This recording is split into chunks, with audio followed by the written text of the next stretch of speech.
sound really relevant. How did you end up becoming a PM? I know it's kind of like a really big deal right now. Like everyone's wanting to get into PM or being a PM, a project manager, or what's the other acronym that also Product product man. manager? Yes, yes.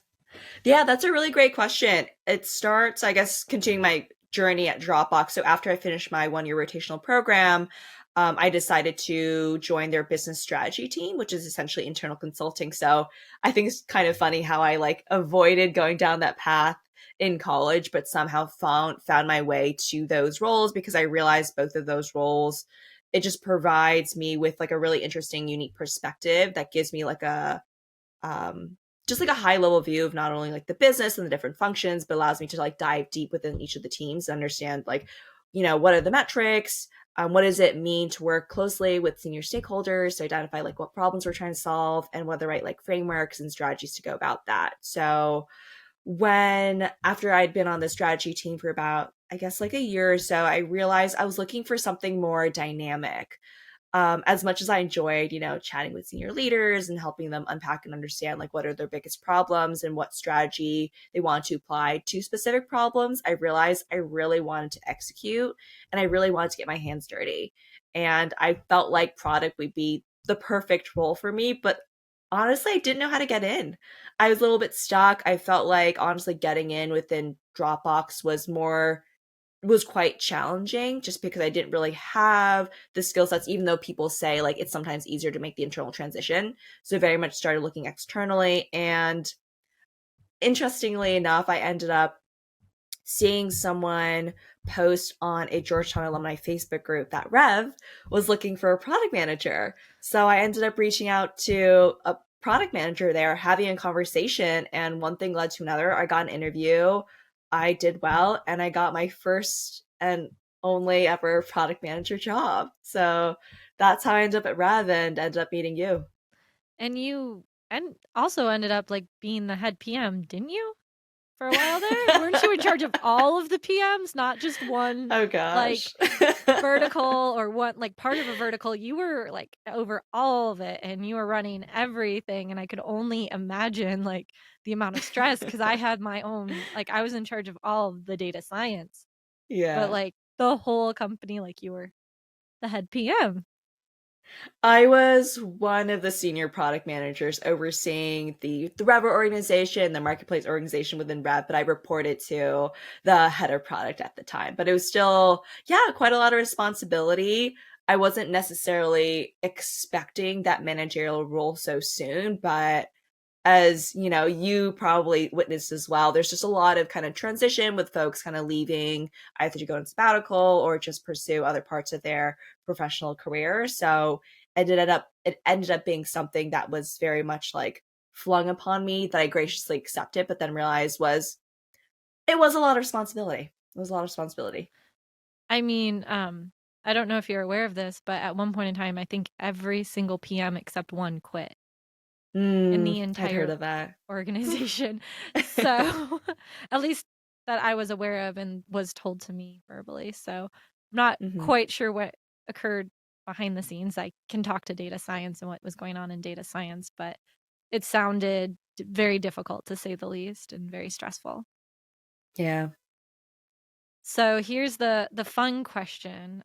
How did you leave tech? How did you make that big decision to leave the jump off the ship?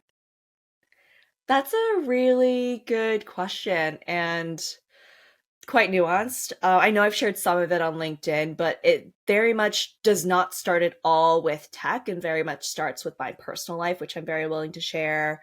So it started with like me realizing that the 6 year relationship that I was in was no longer serving me.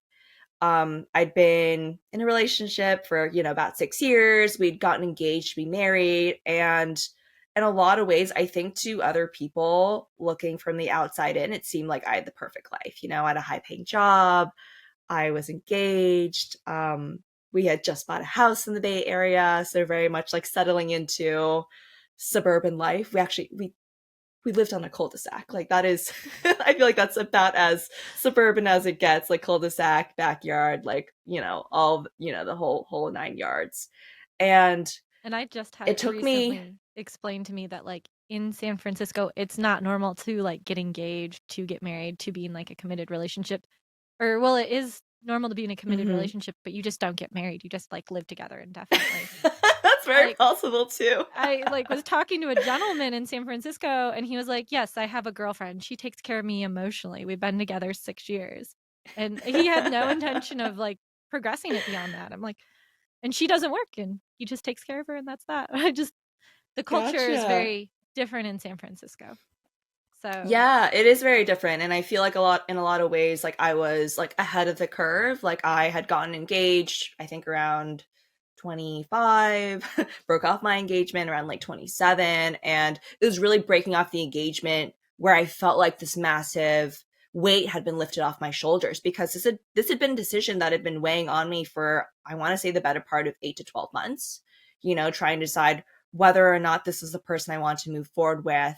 And there's a lot of fears holding me back from making the decision sooner around, the fact that I had invested so much in this relationship. We had gotten to know each other so well. We had bought a house together. We had planned to move to Colorado and like have kids, take our kids skiing. There's so much for us to look forward to that I was so scared to contemplate what, you know, what else could be out there aside from what I had known. This idea of like, we are more drawn and more comfortable with what is known versus like what is unknown. So after that kind of massive storm cloud lifted, that was when I could finally kind of assess my relationship to my job. And during COVID, like many folks that you probably know, I just threw myself into work. I didn't really know what else to do. Like I was like, okay, I can't really do the things I really enjoy. I might as well just give 110% of myself to my job. And without my relationship weighing me down, I just realized that wasn't sustainable and just didn't feel like me. I feel like in a lot of ways, when I was a product manager at Rev, I became less of myself and more of what I thought other people wanted of me. And what I mean by that is I feel like I became a lot more a lot tougher. I lean more into like my masculine side. I feel like I pushed a lot. I felt like I tried to force people to respect me. I think I'm pretty sure I like spoke louder. I probably projected more because I thought I needed to be more like a man to take up space. So, I once I had that chance to really reflect on whether or not I felt like myself and whether or not I felt like this job was serving me, the clear answer was like no.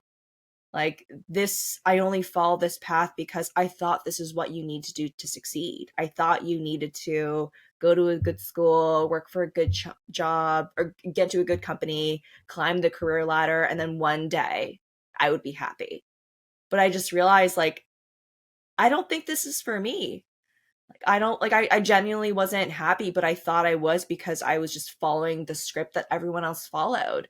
But I think once I had a chance to ask myself, is this really for me? Do I feel like myself? The answer was no. were you experiencing like any burnout because you threw yourself so hard into work Yeah, and I like really mild was. panic attacks or anything like that? Like, I, yeah. It probably broke down a bunch of times.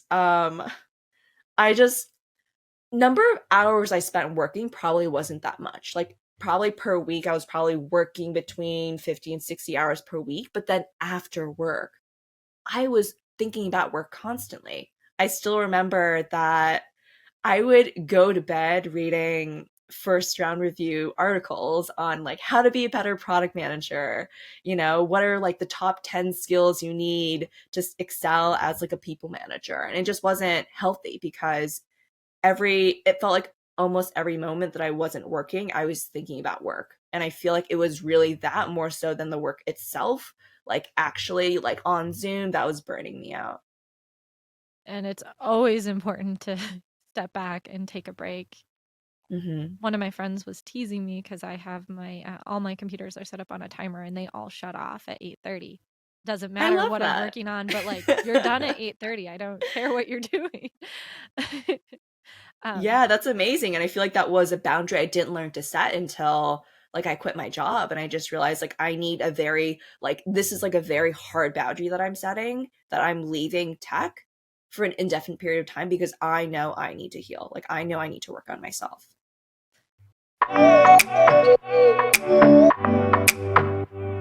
Hi, I'm Sarah from Sarah in Tech. And I just want to give a shout out to, if you want to learn more about Sarah in Tech, follow me on LinkedIn. Just look for Sarah Herberger, that's Herberger, or on Instagram, Twitter, and Facebook, we have Sarah in Tech as the handle. If you're looking to hear the unedited version of all of these interviews, they're available on Apple, Amazon, and Spotify. Just search for Sarah in Tech.